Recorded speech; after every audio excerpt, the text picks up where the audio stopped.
محترم سامعین حضرات، السلام علیکم ورحمۃ اللہ وبرکاتہ۔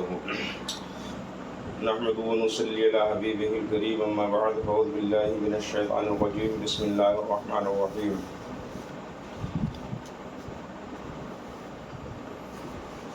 ولا تحنوا ولا تحزنوا وانتم الاعلون ان کنتم مؤمنین۔ صدق اللہ العظیم، صدق رسولہ النبی الامین الکریم،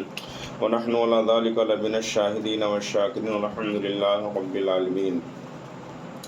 پیام لے کے جو آئی صبا مدینے سے، پیام لے کے جو آئی صبا مدینے سے، مریض عشق کی لائی دوا مدینے سے، سنو تو غور سے آئی صدا مدینے سے، سنو تو غور سے آئی صدا مدینے سے، کری ہے رحمت فضل خدا مدینے سے، تمام شاہ و گدا پل رہے ہیں در سے تیرے، تمام شاہ و گدا پل رہے ہیں در سے تیرے، ملی جہان کو روزی صدا مدینے سے، جو آیا لے کے گیا کون لوٹا خالی ہاتھ، جو آیا لے کے گیا کون لوٹا خالی ہاتھ، بتا دے کوئی سنا ہو جو لا مدینے سے، بتا دے کوئی کسی اور سے بھی کچھ پایا، بتا دے کوئی کسی اور سے بھی کچھ پایا، جسے ملا جو ملا وہ ملا مدینے سے، مدینہ چشمہ آب حیات ہے یارو، مدینہ چشمہ آب حیات ہے یارو، چلو ہمیشہ کی لے لو بقا مدینے سے، اور چلے جو طیبہ سے مسلم تو خلد میں پہنچے، چلے جو طیبہ سے مسلم تو خلد میں پہنچے، کہ سیدھا خلد کا ہے راستہ مدینے سے۔ حضرات کچھ عرض کریں اس سے پہلے آئیے ہم اور آپ سب مل کر کے آقائے نامدار مدینے کے تاجدار، شاہکار فطرت آفتاب رسالت، حبیب پروردگار شفیع رود شمار، محرم اسرار خدا زینت عرش کبریا، محبت وحی الہی زینت عرش کبریائی، اندھی آنکھوں کی ضیا بہرے کانوں کے جلا بند دلوں کے رہنما، ہم غریبوں کے آقا حضور محمد رسول اللہ صلی اللہ تعالیٰ علیہ وسلم کے دربار گوہربار میں محبت سے جھوم کر کے درود پاک کا نذرانہ پیش کریں اور پڑھیں۔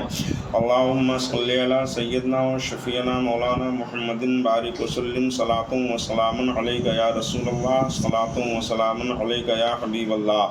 حصول خیر و برکت کے لیے محبت سے ایک مرتبہ اور درود پاک کا نذرانہ پیش کریں۔ صلی اللہ علی النبی الأمی والہ صلی اللہ تعالیٰ علیہ وسلم، صلاۃ و سلام علیک یا رسول اللہ، صلاۃ و سلام علیک یا حبیب اللہ صلی اللہ تعالیٰ علیہ وسلم۔ ڈاکٹر اقبال نے کہا تھا، واعظ قوم کی وہ پختہ خیالی نہ رہی، برق طبعی نہ رہی، شعلہ مقالی نہ رہی، فلسفہ رہ گیا تلقین غزالی نہ رہی، رہ گئی رسم اذاں روح بلالی نہ رہی،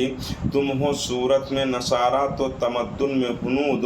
تم ہو صورت میں نصارہ تو تمدن میں ہنود، یہ مسلمان ہیں جنہیں دیکھ کے شرمائیں یہود، یوں تو سید بھی ہو مرزا بھی ہو افغان بھی ہو، تم سبھی کچھ ہو بتاؤ تو مسلمان بھی ہو، تم سبھی کچھ ہو بتاؤ تو مسلمان بھی ہو۔ حضرات تاریخ کے اوراق شاہد ہیں، تقریباً آج سے 1400 سال پہلے عرب کے ریگزار سے مسلمانوں کی ایک مٹھی بھر جماعت اٹھی، اور دیکھتے ہی دیکھتے فتح و کامرانی کی گیت گاتے ساری دنیا پہ وہ جماعت چھا جاتی ہے۔ دنیا مسلمانوں کی رفتار اور ترقی کو دیکھ کر کے حیران و پریشان تھی کہ مٹی اور پانی سے بنا ہوا انسان اس قدر رفیع الشان ہے کہ جس طرف رخ کرتا ہے رفعتیں قدموں پہ مچلتی نظر آتی ہیں، مگر فرمان خداوندی دنیا کی اس حیرت کو دور کرنے کے لیے پکار پکار کے اللہ کا کلام ہی آواز دے رہا تھا، وَلَا تَحِنُوا وَلَا تَحْزَنُوا وَأَنْتُمُ الْأَعْلَوْنَ إِن كُنتُم مُؤْمِنِينَ، تم سستی نہ کرو، تم پریشان نہ ہو، غم نہ کھاؤ، تم ہی بلند و بالا رہو گے اگر تم سچے اور پکے مومن بن کے رہو گے۔ اگر ہمارا ایمان مضبوط ہو جائے، دنیا مومن کے قدموں تلے ہو جایا کرتی ہے۔ اے کائنات کے بسنے والے انسانوں، اگر تم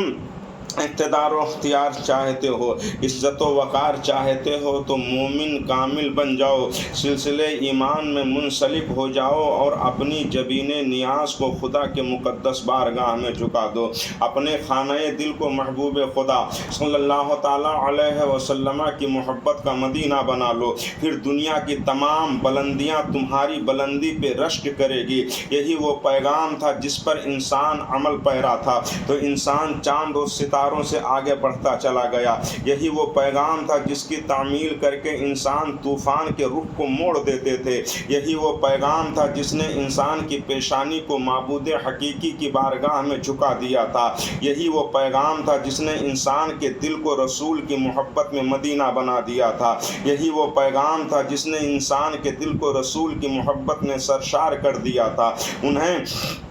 نام رسول پر جان قربان کر دینے میں ہی زندگی نظر آتی تھی۔ آؤ دیکھو جنگ کا موقع ہے، مدینہ طیبہ کی ایک پاک خاتون صحابیہ عورت ہیں، اپنے 4 نوجوان بیٹوں کو بلاتی ہیں اور بلانے کے بعد فرماتی ہیں یہ وہ مائیں تھیں جن کے دلوں میں اللہ اور اس کے رسول کی محبت موجود تھی، جن کے دلوں میں رسول اللہ کی بے پناہ محبت موجود تھی۔ اپنے 4 نوجوان بیٹوں کو بلاتی ہیں اور بلانے کے بعد وہ مدینے کی خاتون کہتی ہے، اپنے بیٹوں کے سامنے تقریر کر رہی ہیں، ان کے الفاظ تھے، اے میرے پیارے بیٹے، تم جانتے ہو کہ میں تمہاری ماں ہوں اور ایک ماں کو اپنی اولاد سے زیادہ محبت کسی چیز سے نہیں ہوتی ہے، لیکن ایک ذات ایسی ذات ہے جس کی محبت میں ہر محبت کو قربان کر دینا ہی مقصد حیات ہے۔ آج اسی ذات گرامی کا موقع نصیب ہوا ہے، کہیں ایسا نہ ہو کہ ساری خواتین سے میں پیچھے رہ جاؤں، لہذا میرے بیٹو جب جنگ شروع ہو جائے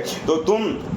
اس رسول کی حمایت کے لیے آگے بڑھنا، نہایت بہادرانہ شان کے ساتھ بے باکانہ انداز میں لڑنا۔ خدا کی قسم میں نے تمہارے نصیبے میں کوئی کمی نہیں رکھی ہے، میں نے تمہاری خدمت میں کوئی اپنی کمی نہیں چھوڑی ہے، تم میری جذبہ محبت کی لاج رکھنا، یاد رکھو تم ایک مسلمان کی اولاد ہو، خدا اور رسول کی راہ میں قربان ہو جانا ہی تمہارا مقصد حیات ہے۔ تمہاری زندگی یہ ہے کہ نبی کی محبت پہ قربان ہو جاؤ۔ نتیجہ یہ ہوتا ہے جب جنگ ختم ہوتی ہے، جنگ ہوئی، دنیا نے دیکھا کہ ان 4 میں سے ہر ایک نوجوان اپنی ماں کی تقریر کو اشعار کی شکل میں دہراتا ہوا لشکر کفار میں داخل ہوتا ہے، اللہ اکبر کے فلک شگاف نعرے بلند کرتے ہوئے لڑتا ہے، شہید ہو جاتا ہے۔ جنگ ختم ہونے کے بعد میں ان بچوں کی شہادت کی خبر ان کی والدہ کو دی جاتی ہے تو ان کی والدہ بے ساختہ پکار اٹھتی ہیں، رب العالمین تیرا شکر ہے، تو نے میری زندگی کی آخری آرزوؤں کو پائے تکمیل تک پہنچا دیا ہے، تو نے ہماری تمنا کو پوری کر دیا ہے۔ یہ کہتے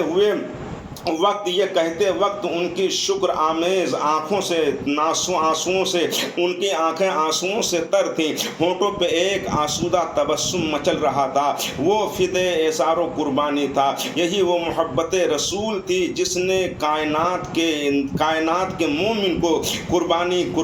کرنے کا، قربان ہو جانے کا جذبہ عطا کر دیا تھا، جن کو رسول اللہ کی محبت میں اپنی جان دینے میں لٹانے میں مزہ آتا تھا، ہر طرح سے وہ اپنے آقا و مولا حضور صلی اللہ تعالیٰ علیہ وسلم پر اپنی زندگی کو قربان کرتے تھے۔ وہ جانتے تھے کہ ہمیں کہیں کچھ نہیں ملنے والا ہے، جو کچھ ملے گا وہ در رسول سے ملے گا، اگر ہمیں بھیک ملے گی تو رسول اللہ کے صدقے میں ملے گی، ہمیں جنت ملے گی تو نبی کے صدقے میں ملے گی۔ آؤ دیکھو بریلی شریف سے آواز آتی ہے، ہمارے امام اہل سنت سرخیل عشق و محبت اعلیٰ حضرت سرکار فاضل بریلوی رضی اللہ تعالیٰ ارضہ ہونا کا ایک نعتیہ دیوان ہے، وہ فرماتے ہیں، ان کے کلام ہیں، وہ فرماتے ہیں جس کا مطلب یہ ہے کہ لطف ان کا عام ہو ہی جائے گا، لطف ان کا عام ہو ہی جائے گا، شاد ہر ناکام ہو ہی جائے گا، سائلو دامن سخی کا تام لو، باغ خلد اکرام ہو ہی جائے گا، یاد ابرو کر کے تڑپو بلبلو، ٹکڑے ٹکڑے دام ہو ہی جائے گا۔ تو وہ نبی کی محبت میں اپنی جان دینا جانتے تھے، وہ نبی کے ماننے والے صحابہ تھے۔ جب اسکندریہ کے قلعے کو محاصرہ صحابہ نے کیا، لشکر اسلام کو کئی روز گزر جاتے ہیں۔ ہم یہ باتیں اس لیے آپ کے سامنے رکھ رہے ہیں کہ ایک ہم بھی مسلمان ہیں، رسول اللہ کا کلمہ پڑھتے ہیں، ایک وہ بھی مسلمان تھے، رسول اللہ صلی اللہ علیہ وسلم کا کلمہ پڑھتے تھے، لیکن فرق کتنا ہے آؤ دیکھو۔ محاصرہ کیے ہوئے کئی روز گزر جاتے ہیں۔ ایک شخص نے کفار قلعہ کو مخاطب کر کے کہا، اے کفار اسکندریہ، خدا کی قسم ہم اس ذات گرامی کے غلام ہیں جس کے اشاروں پہ چاند و سورج رقص کرتے ہیں۔ تم سمجھتے ہو کہ اسلام کے شیروں کو قلعے کی دیواریں روک سکتی ہیں؟ ہرگز نہیں۔ ہم میں وہ لوگ بھی موجود ہیں جو ایک ایک گھنٹے میں قلعے کو جڑ سے اکھاڑ دیں گے۔ ہم میں وہ لوگ بھی موجود ہیں جن کے نعرہ تکبیر کی آواز سے پہاڑوں کی چوٹیاں ہل جاتی ہیں، جن کی دہشت سے کیسر و کسریٰ کے محل ہل جاتے ہیں۔ اگر ہماری خدا داد طاقت دیکھنا چاہتے ہو تو دیکھو، یہ اور کوئی نہیں بلکہ یہ حضرت معاذ بن جبل رضی اللہ عنہ ہیں۔ انہوں نے ارشاد فرمایا، نعرہ تکبیر کی ایک صدا فضا میں گونجی اور اسکندریہ کا مضبوط قلعہ اس طرح زمین میں دھنستا چلا گیا جیسے کوئی بھاری پتھر دریا کی تہ میں بیٹھتا چلا گیا ہو۔ اسکندریہ کے کفار قلعہ پناہ سے محروم ہو جاتے ہیں۔ اس کے بعد وہ سخت لاتعداد افراد جن کی زبان پکار اٹھ رہی تھی، اشہد ان لا الہ الا اللہ و اشہد ان محمد عبدہ و رسولہ، یہ تھے غلامان مصطفیٰ جنہوں نے اقتدار و اختیار کی معراج حاصل کی تھی، جن کے سامنے دنیا کی تمام طاقتیں جھکتی دکھائی دے رہی تھیں، جس کے لیے آج بھی کہا جاتا ہے دیوانے گانے عشق محبت کو دیکھ کر دیوانے گانے عشق محبت کو دیکھ کر گھبرا گئی ہے گردش دوراں کبھی کبھی۔ آج افسوس قوم کے وقار ذلت میں پڑے ہوئے ہیں۔ آج ہماری تباہی و بربادی کا حال یہ ہے کہ ہماری عزت اور ہمارے وقار ذلت میں پڑے ہوئے ہیں، خواری اور پستی کی زندگی گزار رہے ہیں، بدترین زندگی گزار رہے ہیں۔ لیکن اس بے وقار اور بے اختیار زندگی کے وجوہات پہ ہم غور نہیں کرتے ہیں۔ ذرا سوچئے تو صحیح کتنا بڑا فرق ہے۔ کل تک جس ہاتھ میں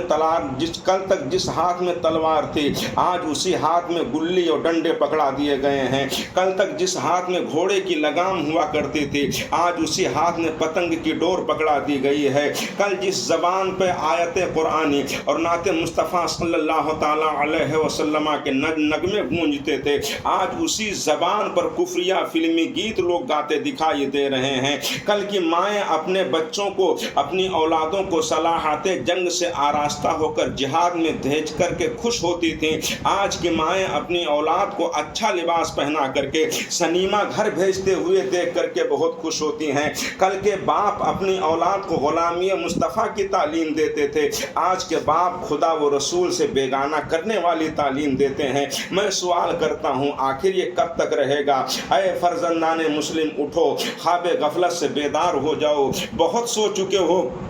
یہ وقت سونے کا نہیں ہے۔ آج کے پرفتن دور میں دشمن تمہیں سوتا ہوا دیکھ کر صفحے ہستی سے مٹا دینا چاہتے ہیں۔ اٹھو اور کل اور آج کے فرق کو مٹا ڈالو۔ آج سے پورے 14 صدی پیشتر تم جہاں تھے چلو پھر وہیں لوٹ کر۔ آج ہم کو اس قابل رشک دور کی طرف تو نہیں پلٹ کر نہیں جا سکتے ہیں جس دور میں ہمارے اسلاف صحیح معنوں میں مسلمان تھے۔ آج اس دور کی طرف پلٹ کر جانا چاہیں جس دور میں ہمارے اسلاف صحیح معنوں میں مسلمان تھے اور چراغ کی طرح اسلام کی تجلی ان کے بال سے پھوٹ پڑتی تھی۔ کبھی وہ نیک بختی کی زمینوں پر کالی گھٹا بن کر برستے تھے، کبھی وہ کوندتی ہوئی بجلی کی طرح کفر کا خرمن جلاتے تھے۔ ان کی آواز گونجتی تھی تو پہاڑوں کے کلیجے دہل جاتے تھے، وہ دریاؤں کا سینہ پھٹنے لگتا تھا۔ یہ صحیح ہے کہ اب وہ زمانہ پلٹ کے نہیں آ سکتا ہے، یہ صحیح ہے کہ وہ زمانہ ہم اور آپ نہیں دیکھ سکتے ہیں، یہ صحیح ہے کہ وہ حالات پلٹ کر نہیں آ سکتے ہیں، لیکن